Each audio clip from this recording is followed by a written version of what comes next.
মানবতার ফেরিওয়ালা মুখোশের আড়ালে প্রতারণার অভিযোগে গ্রেপ্তার child and old age care আশ্রমের চেয়ারম্যান মিল্টন সামাদ্দার ভয়ঙ্কর সাইকোপ্যাথ।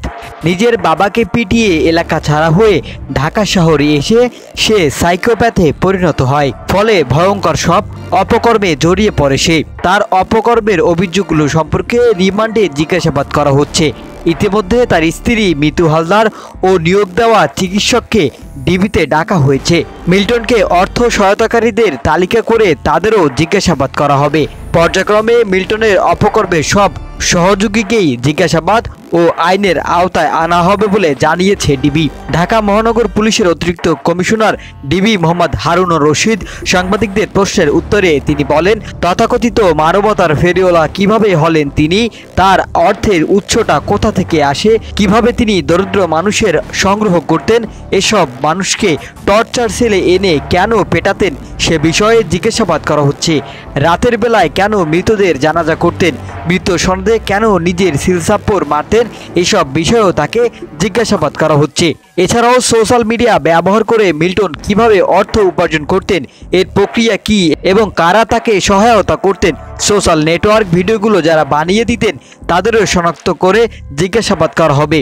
মিল্টন যে ডাক্তারকে সেখানে নিয়েছিলেন তার সঙ্গে আমরা কথা বলবো। অপারেশন থিয়েটারে কি করা হতো সব জিজ্ঞাসা করা হবে।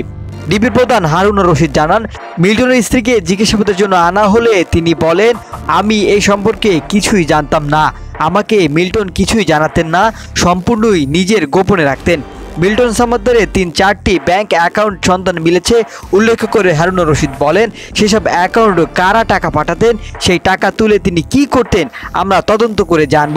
বুধবার রাতে রাজধানীর মিরপুরে অভিযান চালিয়ে মিল্টন সামাদ্দারকে গ্রেপ্তার করে গোয়েন্দা মিরপুর বিভাগের একটি টিম। পরে রাতে তার বিরুদ্ধে মিরপুর মডেল থানায় বিভিন্ন অভিযোগে 3টি মামলা হয়। সেসব মামলায় মিল্টনকে 3 দিনের রিমান্ড দেন আদালত। এর পরবর্তীতে আরও 4 দিন রিমান্ড বাড়ানো হয়। রহস্যময় মিল্টন সামাদ্দারের ভয়ঙ্কর সব অপকর্মের বিষয়ে তদন্ত করছে ডিবি মিরপুর বিভাগের একটি টিম। গ্রেপ্তারের পর রিমান্ড নিয়ে ব্যাপক জিজ্ঞাসাবাদ করা হচ্ছে তাকে। তদন্ত সংশ্লিষ্ট সূত্র জানিয়েছে, জিজ্ঞাসাবাদে জালিয়াতির বিষয়টি স্বীকার করেছেন মিল্টন, তবে অঙ্গ প্রত্যঙ্গ বিক্রির বিষয়ে অস্বীকার করেছেন। শনিবার রিমান্ডের 3য় দিনে গুরুত্বপূর্ণ তথ্য পাওয়ার কথাও জানিয়েছেন ডিবি। মামলার এজাহারে বলা হয়েছে, মিল্টনের আশ্রমে কোনো নিবন্ধিত ডাক্তার নেই, তিনি নিজেই ডাক্তার সেজেছেন।